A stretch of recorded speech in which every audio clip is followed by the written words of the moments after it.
आघात. लेखिका प्रिया उंबरकर. वाचक स्वर सिद्धी गायकर.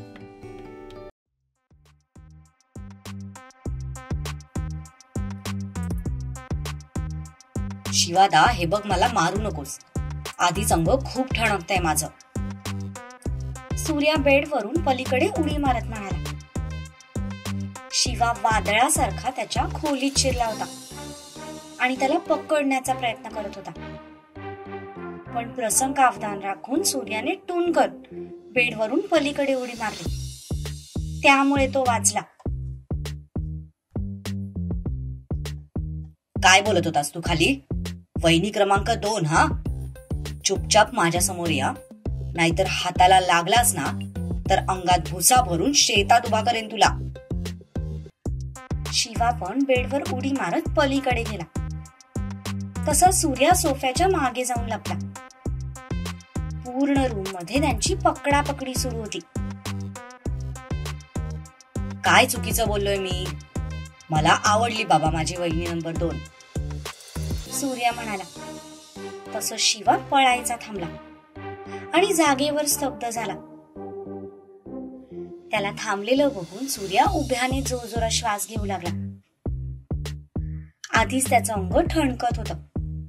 त्यात पळाल्यामुळे ते अजून दुखायला लागलं होतं. हे बघ शिवादा, चिडू नकोस.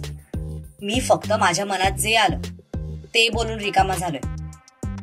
तुला तर माहितीये ना मी किती स्वच्छ आणि निर्मळ मनाचा आहे. माझ्या मनात काही राहत नाही. मी लगेच बोलून रिकामा होतो. सूर्या अगदी इनोसंट फेस करत म्हणाला. हो का? माझ्या पण पोटात काही राहत नाही.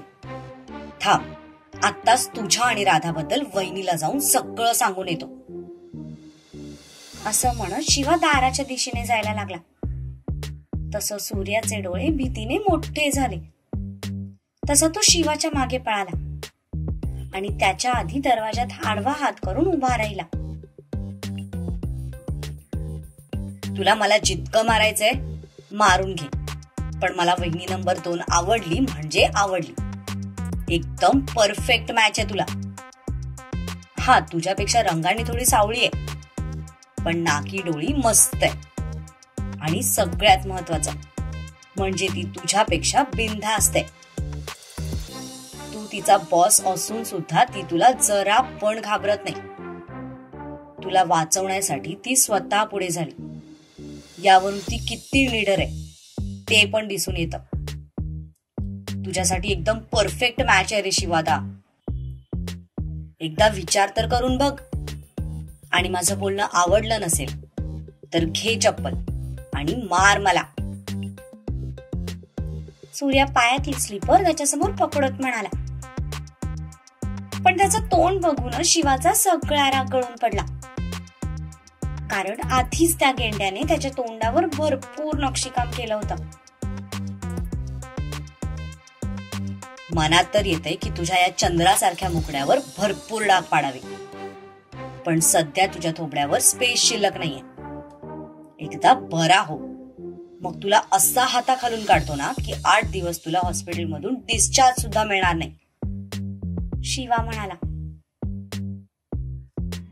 शॉली, सूर्या एकदम क्यूट फेस करत म्हणाला. तसा शिवा विरघळला आणि एक सुस्कारा सोडत त्याने सूर्याला जवळ घेतलं. थोड्या वेळापूर्वी जो शिवा सूर्याला मारायला धावला होता तो आता त्याला जवळ घेऊन प्रेमाने त्याच्या पाठीवरून हात फिरवत होता. कशाला इतके कांड करतोस रे? गप्प नाही राहत का तुला? शिवा त्याच्या गळ्यात हात टाकून त्याला पुन्हा रूम मध्ये आणत म्हणाला. मजा येते रे तुला छळायला, सूर्य त्याला डोळा मारत म्हणाला. माझं सोड, तुझं सांग. राधा मॅडम का रागवलीये तुझ्यावर? शिवा रिलॅक्स सोफ्यावर पाय पसरून बसत म्हणाला. तुला कसं कळलं? सूर्या म्हणाला. अर्ज किया है, लाखो छुपाओ हमसे तुम अपने दिल की बात. एवढं म्हणत शिवा थांबला. वा वा, काही तुझा तात्या बोलणार आहे का? शिवा त्याच्याकडे बघून म्हणाला. वा वा. सूर्याने त्याला दाद दिली. अर्ज किया है, लाख छुपाओ हमसे तुम अपने दिल की बात, वो छुपाए नहीं छुपेगी. लाख छुपाओ हमसे तुम अपने दिल की बात, वो छुपाए नहीं छुपेगी. अरे ये शिवा की नजर है जनाब, जहां पर भी पड़ेगी सब राज खोल के छोड़ेगी. शिवा म्हणाला. कसा वाटला शेर? शिवाने दोन्ही भुवया उंचावत त्याला विचारलं. एक तर तू हा शेर कुठून तरी ढापला असणार किंवा कुठल्या तरी मुलीला इम्प्रेस करण्यासाठी बनवला असणार. आता दोन्ही मधून कुठलं ऑप्शन बरोबर आहे ते तू मला सांग. सूर्य त्याच्यावर नजर रोखत म्हणाला. दुसरं ऑप्शन बरोबर आहे.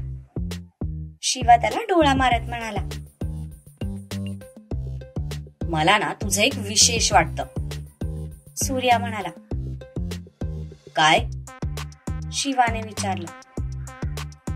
आधी तर तू प्ले बॉय होता, मग अचानक संत महात्मा कसा काय झालास? सूर्याने विचारलं.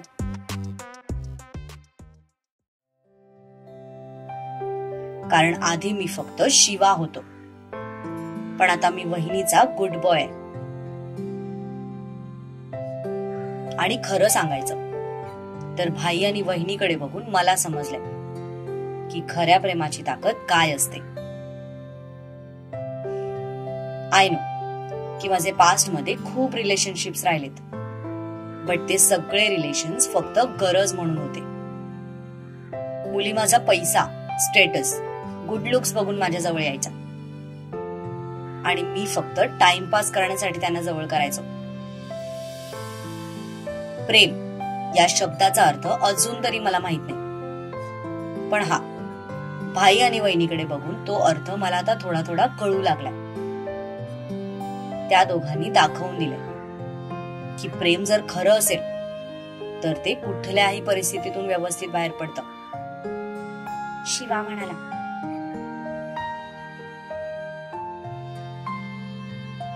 हो खरं आहे तुझं, पण त्यासाठी प्रयत्न दोन्ही बाजूने व्हायला हवेत. एकाने हत्यार टाकून दिलं तर दुसरा तरी काय करणार? सूर्या राधाचं बोलणं आठवत म्हणाला. काय झालं? शिवा त्याच्याकडे बघून म्हणाला. तसं सूर्याने दीर्घ श्वास घेत बोलायला सुरुवात केली.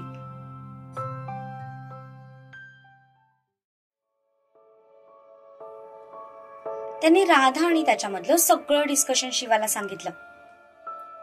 अगदी दिवाकर मामांना श्रीमंतांचा राग काय ते पण सांगितलं. हे सगळं ऐकून तर शिवा थोडा वेळ विचारात पडला. तूच सांग आता मी काय करू?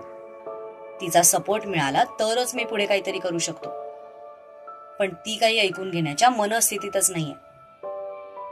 बरं, ती पूर्णपणे चुकीची आहे असं पण मी म्हणत नाही.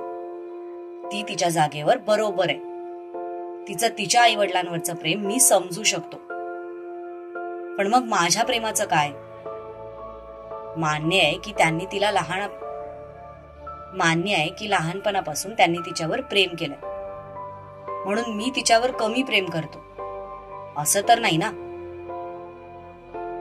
I genuinely love her. I love her so much. पहिलं प्रेम आहे ती माझं, आणि पहिलं प्रेम ऑलवेज स्पेशल असतं. मी तिला कुठल्याही परिस्थितीत माझ्यापासून वेगळं होऊ देणार नाही. मग त्यासाठी मला दिवाकर मामाच्या विरुद्ध जावं लागलं तरी चालेल. ती माझी आहे आणि कायम माझीच राहणार. बस, विषय संपला. सूर्या हट्टाला पेटला होता. त्याच्या आवाजातला हट्ट आणि राग शिवाने बरोबर ओळखला होता. सूर्या, मला एका प्रश्नाचं उत्तर दे. समजा राधाने तुझ्यासमोर एक अट ठेवली की तुला जर तिच्याशी लग्न करायचं असेल तर तुला तुझ्या फॅमिलीला सोडावं लागेल. भाईला, मला, अक्काला, सगळ्यांना सोडावं लागेल. तर तू काय करशील? शिवाने विचारलं. वेडा आहेस का तू? अरे ती मला असं करायला कधीच सांगणार नाही. मी तेवढं ओळखतो तिला. सूर्या ठामपणे म्हणाला. पण तरी इमॅजिन कर ना की तिने तुझ्या समोर अशी अट ठेवली. किंवा समज दिवाकर मामा तुमच्या लग्नाला तयार झाले, पण त्यांनी अशी अट ठेवली की हे सगळं सोडून तुला त्यांच्यासोबत त्यांच्या घरी राहावं लागेल, तरच ते या लग्नाला होकार देतील. तर तुझं काय उत्तर असेल? शिवा म्हणाला. वेडा आहेस का? मी असं कधीही करणार नाहीये. या घरात लहानाचा मोठा झालोय मी. अप्पा आणि बाबाचं बोट पकडून चालायला शिकलोय मी. तुझ्या आणि भाईच्या खांद्यावर बसून या वाड्याचा प्रत्येक कोना पाहिलाय मी. हे सगळं विसरून मी कसं तिच्यासोबत जाऊ? सूर्याने उत्तर दिलं. तसं शिवा गालात हसला. हसायला काय झालंय? कुठला जोक केलाय का मी? सूर्या म्हणाला. जोक नाही, पण खूप दुतोंडीपणाने बोललायस तू. शिवा त्याच्यावर नजर रोखत म्हणाला. म्हणजे? सूर्याला त्याचं काही बोलणंच कळलं नाही. आता तूच म्हणालास ना की तू या घरात वाढलायस, इथे मोठा झालायस, तुझं आमच्या सगळ्यांवर खूप प्रेम आहे. मग तू कसं काय हे सगळं सोडून तिच्यासोबत जाशील? बरोबर? शिवा म्हणाला. हो बरोबर, सूर्याने उत्तर दिलं. मग जर तुझे विचार बरोबर आहेत तर ती चुकीची कशी? जसा तू या घरात वाढलायस तसं ती पण तिच्या घरात लहानाची मोठी झाली. तुला जसा आमचा लळा आहे तसा तिला सुद्धा तिच्या आई वडिलांचा लळा आहे. तिचं सुद्धा एक स्वतंत्र जग आहे. तू जितका आमच्यावर प्रेम करतोस ना तितकं ती सुद्धा तिच्या घरच्यांवर करते. आणि जर तू तुझी माणसं सोडून किंवा त्यांना दुखावून तिच्याजवळ जायला तयार नाहीस तर तिने तिच्या घरच्यांना दुखावून तुझ्यासोबत येण्याची अपेक्षा करणं कितपत योग्य आहे? शिवा म्हणाला. तसं सूर्या गप्प झाला. पण ही तर जगाची रीत आहे ना. लग्नानंतर मुलगी तिचं घर सोडून सासरी येते ना. सूर्या म्हणाला.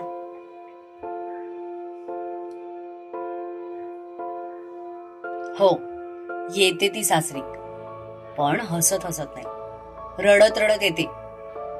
आजपर्यंत तू कुठल्या मुलीला तिच्या घरातून दात काढत विधावताना पाहिलेस का? स्वतःचं घर सोडताना, स्वतःची माणसं सोडताना तिला आनंद होतो असं वाटते का तुला? खूप अवघड असतं हे. तू 2 वर्ष अमेरिकेत होतास, पण कसा राहिलायस ते तुला आणि मला चांगलंच माहितीये. भाईचा धाक होता म्हणून, नाहीतर तू महिन्याभरात पळून आला असतास. शिवा म्हणाला. नव्हतं करमत मला तुमच्या सगळ्यांशिवाय. कधी तुम्हाला सोडून राहिलोच नाही, तर कसं जमणार?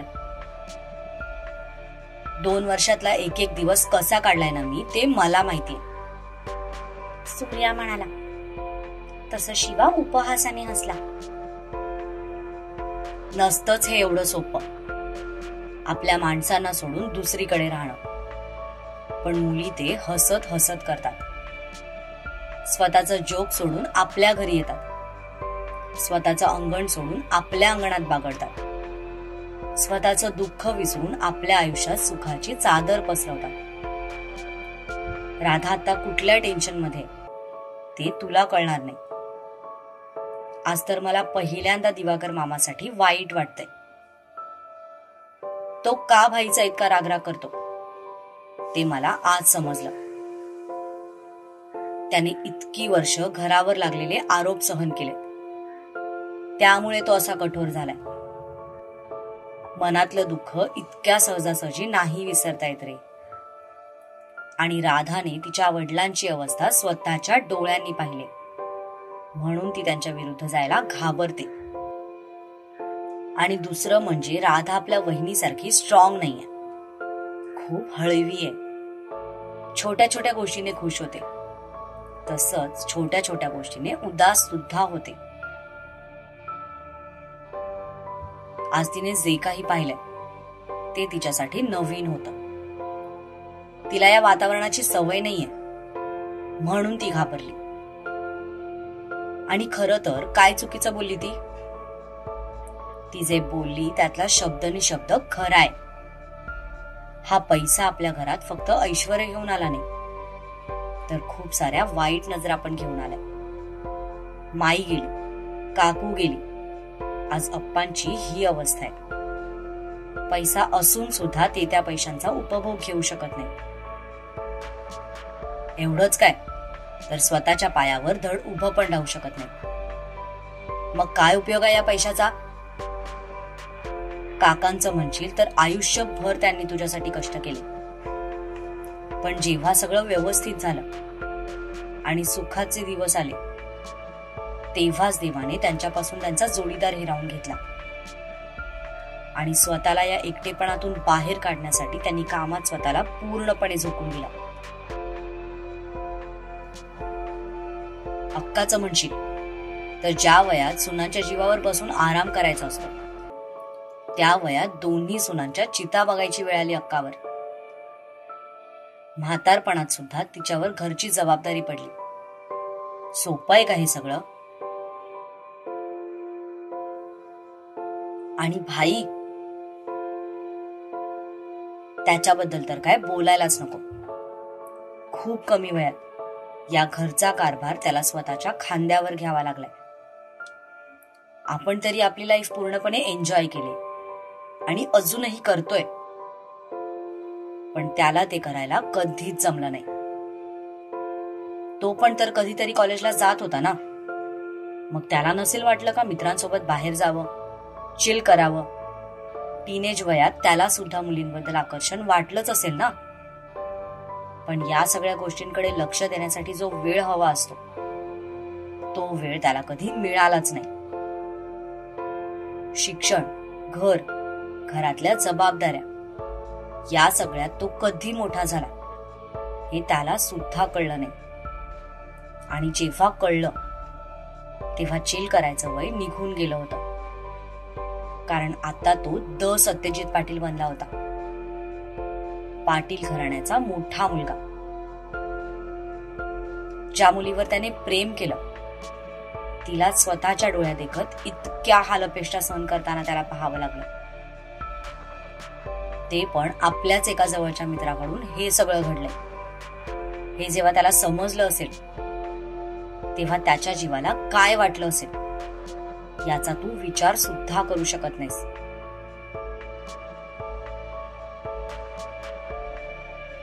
आता आपल्याला या सगळ्या गोष्टींची सवय झाली. खून खराबे, किडनॅपिंग, जखमा, वेदना, या आता आपल्याच घरातल्या एक होऊन राहिल्या. पण निंबाळकर फॅमिलीला याची सवय नाहीये, हे लक्षात घे.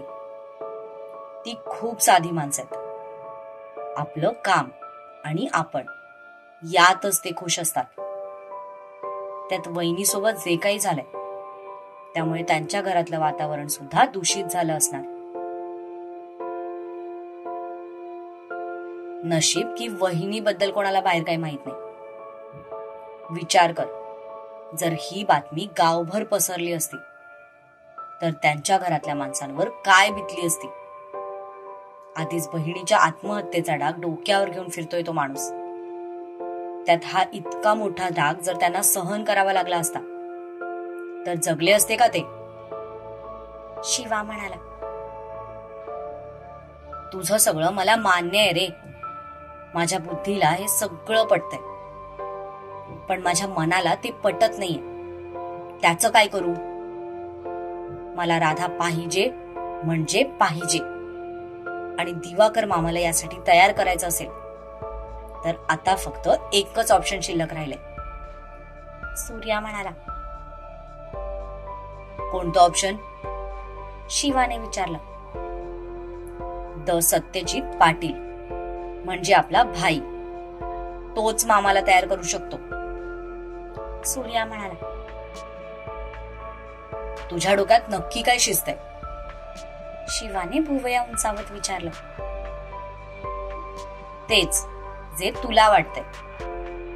मी भाईला जाऊन सगळं खरं खरं सांगणार आहे आणि माझी खात्री आहे की तो यात माझी मदत नक्की करेल. सूर्या म्हणाला. बघ, म्हणजे यात फक्त तू एकटाच नाही तर राधा पण इन्व्हॉल्व आहे, हे विसरू नकोस. आधी तिचं मत पण विचारात घे. शिवा म्हणाला. तिच्याशी बोललोय मी आणि सध्याच्या तिच्या सिच्युएशन वरून तर एक गोष्ट मला क्लिअर समजली की सध्या ती माझं कुठलंही बोलणं ऐकून घेण्याच्या मनस्थितीत नाहीये. स्वतः जे काही करायचंय ते मलाच करावं लागणार आहे. सूर्या म्हणाला. As you wish. All the best. आणि बाय द वे, तुला घाबरायची गरज नाहीये. भाईला तुझा मॅटर ऑलरेडी माहिती आहे. शिवा म्हणाला. हो, हे माझ्या पण लक्षात आलंय, म्हणून तर मी बोलायची हिंमत करणार आहे.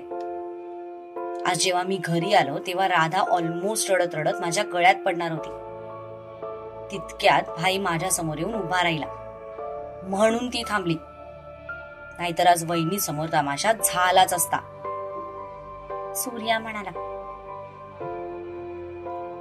मी तर म्हणतो तू भाई आणि वहिनी दोघांना पण सांग. वहिनी हसत हसत यात तुझी मदत करेल. शिवाने सजेशन दिलं. हा विचार पण आला होता माझ्या मनात, पण नंतर मी विचार केला की जर वहिनी माझी बाजू घेऊन मामाला काही बोलली तर त्यांना असं वाटायला नको की त्यांच्या दोन्ही मुली त्यांचं काही ऐकत नाहीयेत.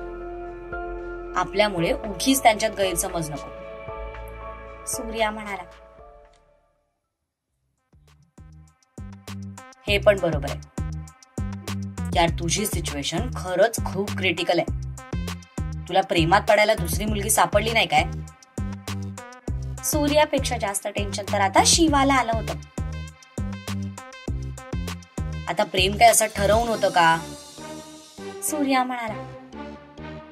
मग कसं होतं? शिवाने विचारलं. तुला होईल ना तेव्हा कळेल. सूर्या म्हणाला. मला आणि प्रेम शक्यच नाही. मला एक वेळ सर्दी, खोकला किंवा निमोनिया होऊ शकतो, पण प्रेम नेव्हर. शिवा त्याच्या जागेवरून उठत म्हणाला.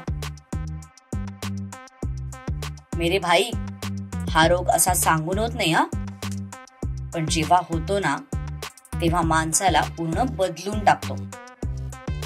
अशा गोष्टी आपल्याकडून करून घेतो ना ज्या आपण कधीच केलेल्या नसतात. तुला हे सांगून कळणार नाही. जेव्हा तुला प्रेम होईल ना तेव्हाच अनुभव घे. मी तर म्हणतो तू त्या ब्राऊन ब्युटीला प्रपोज करून टाक. ती बेस्ट आहे तुझ्यासाठी. सूर्या म्हणाला. गपरे, त्या मर्क्युरीचं आणि माझं कधीच जमणार नाही. शिवा म्हणाला. मर्क्युरी? सूर्याला त्याचं बोलणं काही कळलंच नाही. मर्क्युरी म्हणजे पारा रे. शिवाने उत्तर दिलं. तसं सूर्याने डोक्याला हात लावला. तू आधी तिचं नाव नीट घ्यायला शिक. तारा आहे तिचं नाव, पारा नाही. सूर्या म्हणाला. हा तेच ते. नाही लक्षात राहत यार माझ्या तिचं नाव. काय करू मी? चल जाऊ दे. योग्य वेळ बघून बोल भाई सोबत. आणि काही मदत लागली तर मला अजिबात सांगू नको. यावेळी मी तुझ्या वाट्याचा मार खायला रिकामा नाही. तुझं तू बघून घे. Good night. शिवा खांदे उडवत म्हणाला आणि निघून गेला.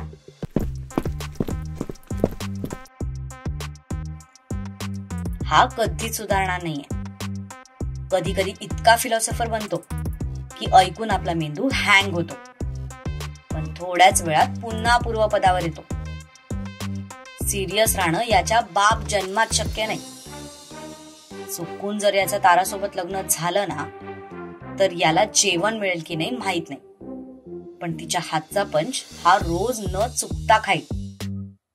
सूर्या म्हणाला.